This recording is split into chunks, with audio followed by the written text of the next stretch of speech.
As my Ustad Saab Maulana Kashabani just told you, my name is Ahmed Russell, and most people call me Ahmed Raza. That's what it sounds like. I'm a student here at Jamia Tul Madina. I'm the oldest student in Jamia Tul Madina. And he asked me to come up and say a few words to everybody about my thoughts on, we're almost done with the year now.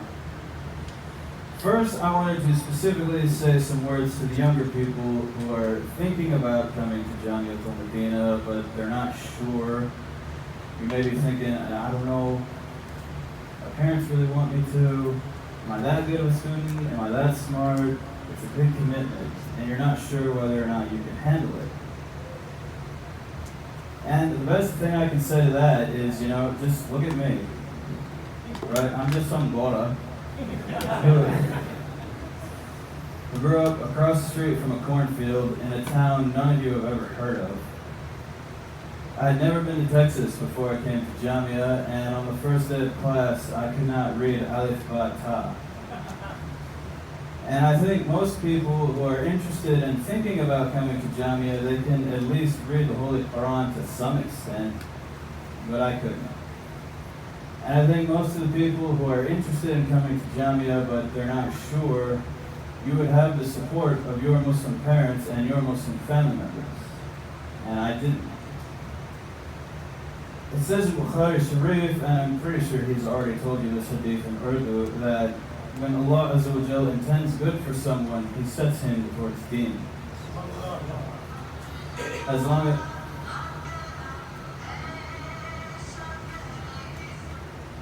long as you're willing to take that first step, your effort is not going to go to waste.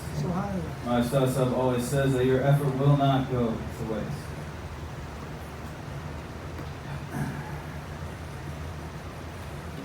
And now you can see the progress, because most of us have got to the point where we can not only understand the Quran and understand the meanings and do some translation of the most basic surahs and the most simple ayahs. And this has a really big effect on a person's deen. When you're in namaz and you're in Jamaat and the Imam Sahib starts reading a surah that you're familiar with, one that you can understand, one that you really like, you get really emotional. When he starts the beginning of Surah Al-Baqarah and he says, ذَلِكَ الْكِتَابُ لَا رَيْبَ فِيهِ, you're like, oh my God, Or especially, everyone knows, أَلَمْ تَرَ كَيْفَ فَعَلَ رَبُّكَ بِأَصْحَابِ الْفِيلِ. But when you can understand what they're saying, I get a shiver down my spine and my hair stands up and I'm like, oh my God, you get goosebumps. This is a huge effect on a person's connection to the Quran, on a person's connection to Islam. Now, in our Darsi Nizami course, most of our time is spent studying Arabic, as you would imagine, and we've got it divided out into several different subjects. For one subject is just reading, just putting a good makharaj and making it sound very beautiful. One subject is vocabulary, and then my favorite subject is what you would call morphology. In Arabic, we call this sarf. And this is the way you take one word and you make other words out of it. Every language has this, but not to the extent that Arabic does.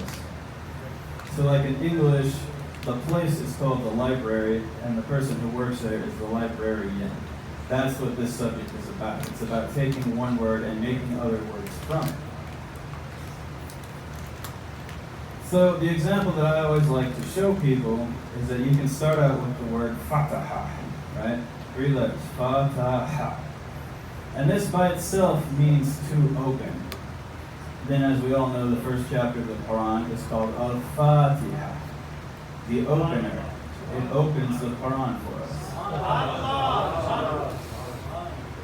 Generally speaking, in Arabic, if you want to make the tool used for doing an action, you would put a meme with a zer in front of it. So you put a meme with zer in front of fataha, you get miftah. That literally means an opening tool, but that means a key, right? Like a chabi. So you start to kind of understand how Arabic brains work and how the Quran works and how the hadith work. And you can understand why our blessed awliya ikram and the blessed ulama Quran can spend their entire lives studying the Holy Quran and they're still not satisfied. Al-Shuyukh can spend their entire lives studying Bukhari Sharif and they will still not be satisfied. I think the best demonstration of what I'm trying to convey here, going back to the original word fataha, you can make about 2 pages of different words out of it, and we do this in class. We all love to sit there and go, fataha yaftahu fatan, fahuwa wa futiha yuftahu fatan, lam yaftah, lam yaftah, ifta li tufta li yaftah li yuftah, iftahun, iftahun, fatan, fatiha. And I'm skipping a whole bunch, so it goes on for like another 2-3 minutes.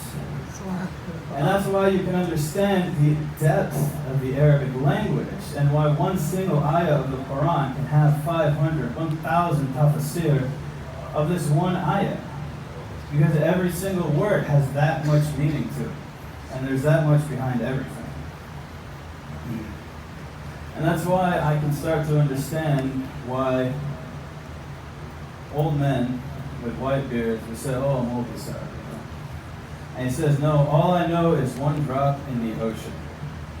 And once you start to understand the depth behind every single word in Arabic, you can understand what he means by that.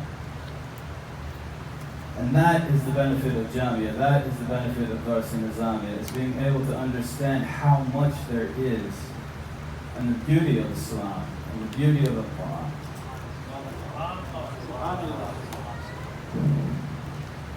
Because as we all know in the Holy Quran, it says Allah Azza wa Jal did not create men and jinns except that we would worship Him.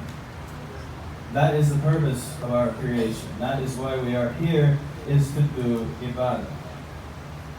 And one hadith that my Ustad Maulana Kashamandi loves telling us is that there was once a man who came to the Holy Prophet Sallallahu Alaihi Wasallam, and he said, Ya Rasulullah, I have 1 hour to live. How should I spend the last hour of my life? And he said, go and learn ilm. He didn't say read Quran for the last hour of your life. He didn't say read nafil namaz for the last hour of your life. He didn't say do zikr or read naat for the last hour of your life.